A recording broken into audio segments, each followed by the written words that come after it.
iPhone 8 Plus in 2023. So madami sa inyo guys ang nagtatanong kung okay pa rin ba etong phone na to dahil nga alam ko naman na hindi lahat tayo ay afford yung mga bagong iPhone na nare-release. Pero gusto pa rin natin magka-iPhone and gusto pa rin nating maranasan yung experience of having an iPhone. That is why pag-uusapan natin tong si iPhone 8 Plus dahil nga pagdating sa bangketa and even pagdating sa mga Facebook Marketplace guys, napakadami pong mura na iPhone 8 Plus. Umaabot siya ng around 7,000 pesos for the iPhone 8 Plus na factory unlocked and napakasulit na talaga niyan for its price. At ngayon, sasabihin ko sa inyo guys kung bakit. Dahil magkakaroon tayo ng iPhone 8 Plus in 2023 review and we will start in 3, 2, 1. Let's go!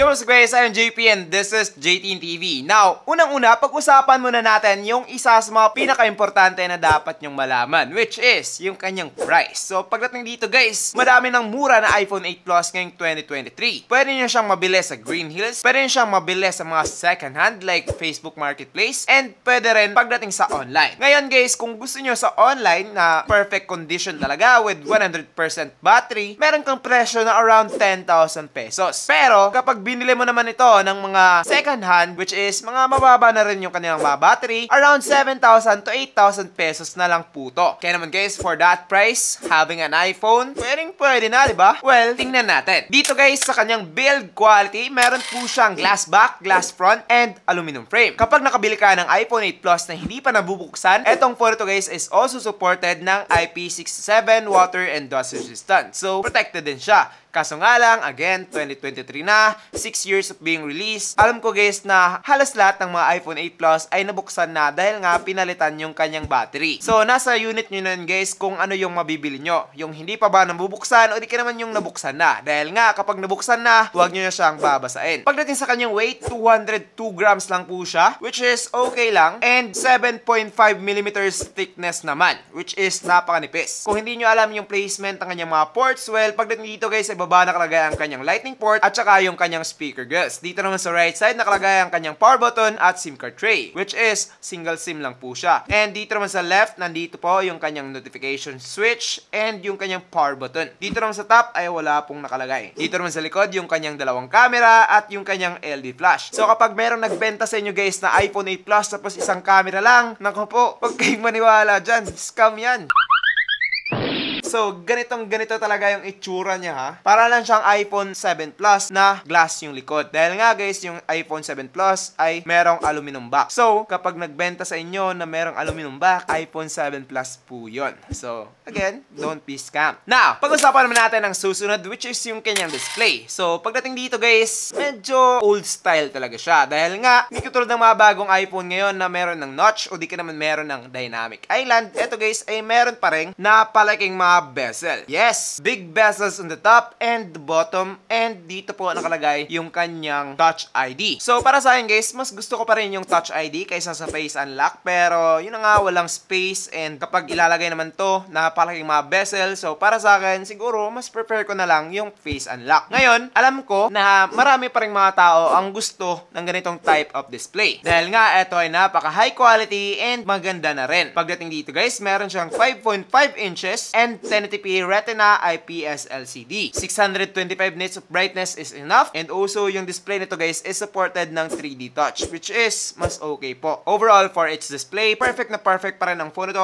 pang watch ng mga movies, pang play ng games, and the only problem lang talaga dito guys is that kapag nasanay ka na gumagamit na isang phone na walang bezel, maninibago ka talaga dito sa phone ito. Pero kapag kayo naman guys ay nanggaling sa mas worse pa na phone like iPhone 6, iPhone 7, well definitely okay na okay pa rin talagang gamitin etong phone ito. It is definitely an improve kumpara sa kanyang mga previous generation. So overall, for the display guys, okay na okay pa rin naman siya. Even though wala siyang higher refresh rate, mabilis pa rin naman siya for me. And kontento pa rin man ako sa kanyang speed. Kapag nag-scroll, kapag nagsusokmed, okay na okay pa rin siya. Alam ko guys, marami yung nakikita mga tao na gumagamit ng iPhone 8 Plus pang TikTok content and things like that. Dahil nga, maganda talaga ang camera nito, which is pag-uusapan natin mamaya. Ngayon, Ngayon, let's talk about the performance of this phone. So, pagdating dito guys, okay na okay pa rin siya actually. Kaso nga lang, hindi na siya supported ng latest iOS which is ang iOS 17. Pero guys, yung iOS 16 is still good as of today. And alam ko rin na even after 1 to 2 years, ay goods pa rin etong phone na to. Hindi ka magkaroon ng problema pagdating sa mga updates, downloads, and things like that. So, kung isa yon sa mga pinag-iisipan mo, well, definitely don't worry. Be happy. Yes guys, pagdating dito, etong phone ito ay merong Apple A11 Bionic chip which is okay na okay pa rin. And again, upgradable lang po siya up to iOS 16.6.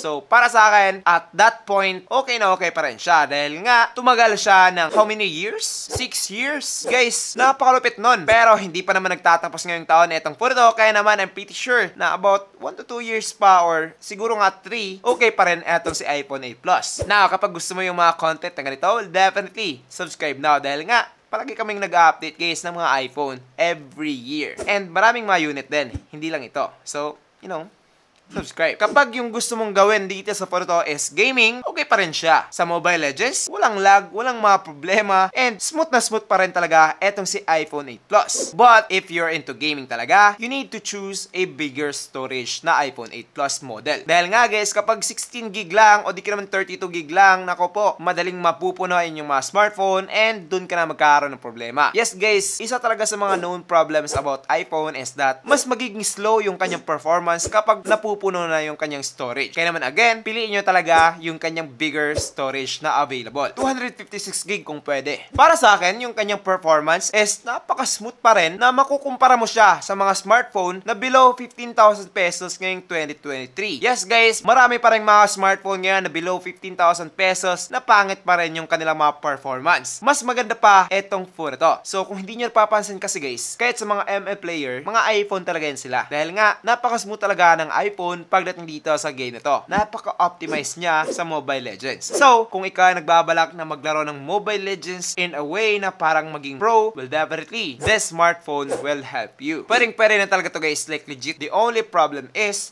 yung pag-uusapan natin next, which is yung kanyang battery. So, pagdating dito guys, napakalit lang po ng kanyang battery, which is 2,691 mAh, and nagsasupport naman po siya ng 15 watts of fast charging. Nako, 15 watts lang, paano naging fast charging? Well, it's because 2,691 lang naman yung kanyang battery guys. So, hindi katulad ng mga Android na merong 5,000 mAh, tapos 18 watts lang, napakatagal nun guys. Napakalaki kasi ng kanilang mga battery. Pero eto guys, maliit lang siya, kaya naman, fast po yan. So, kapag i-calculate natin, para siyang 5,000 mAh battery na merong 33 watts of fast charging. So, yun yung mga parang katulad niya pagdating sa charging time. Now, diretso naman tayo dito guys sa isa talaga sa pinakarason kung bakit ka bibili ng iPhone 8 Plus ngayong 2023 after 6 years of being released, which is yung kanyang camera.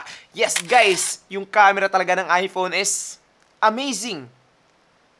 Real talk, okay na okay pa rin siya. Meron siyang 12MP main camera, 12MP telephoto, and 7MP selfie camera. Yung kanyang main camera sa likod can support up to 4K at 60fps, and yung kanyang selfie naman guys ay 1080p at 30fps. Now, I know kung bakit palaging ginagamit to ng mga TikToker guys. Dahil nga, mura lang siya, and aabot na siya ng 4K at 60fps na video quality, which is napaka-crisp, napakaganda talaga guys. High quality. Sobrang ganda. Yun lang yung masasabi ko. Ganda. Ano ba kasi to? Silabi na naman yung nasa isip ko.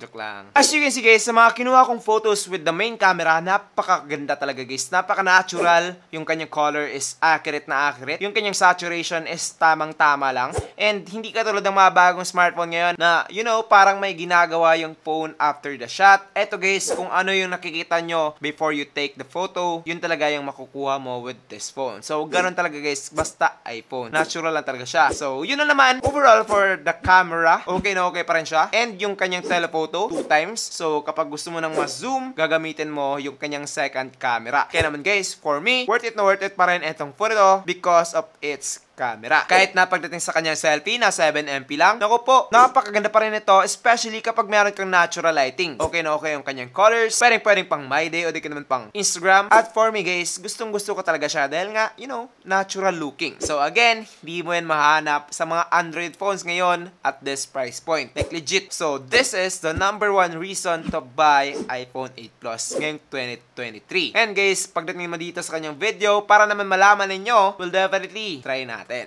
So, eto na guys yung video quality using the iPhone 8 Plus ngayong 2023. So, anong tingin nyo? Okay ba? Comment down below. Ngayon naman guys, try natin yung kanyang selfie. So, this is the selfie camera of the iPhone 8 Plus. Guys, anong tingin nyo? Okay ba?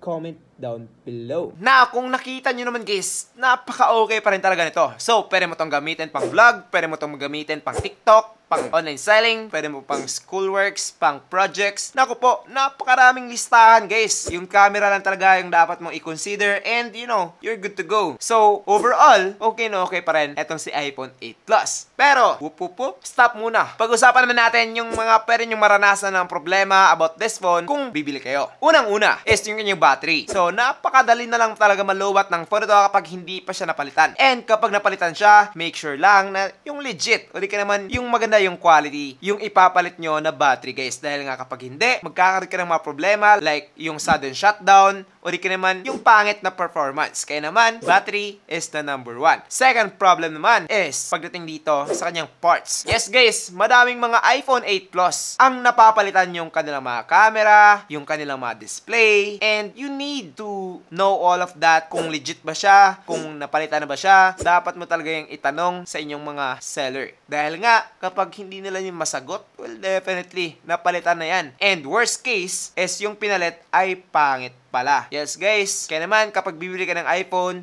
check the camera, check the display, check nyo lahat kung gumagana ba. And before you give the money, make sure na tinry nyo lahat to. Like yung pagtawag, kung gumagana ba, yung mic, yung pag-video, again, para gumagana yung camera and yung microphone. And also, yung pagpa-music, para gumagana rin yung kanyang dalawang speaker. Dahil nga, meron siyang dual speaker, guys. The top and the bottom. So, you make sure na gumagana yan pareho. Para mas better yung mabibili nyong smartphone. Now, lastly is yung mga presyo niya. So, medyo mahirap talaga to guys dahil nga second hand na siya, wala siyang SRP, medyo tricky yung kanyang prices. So, nasa sa inyo na yun kung magaling kayong magtawad and depende na yun sa seller guys kung papatawarin ba kayo kahit na wala naman kayong kasalanan. Please!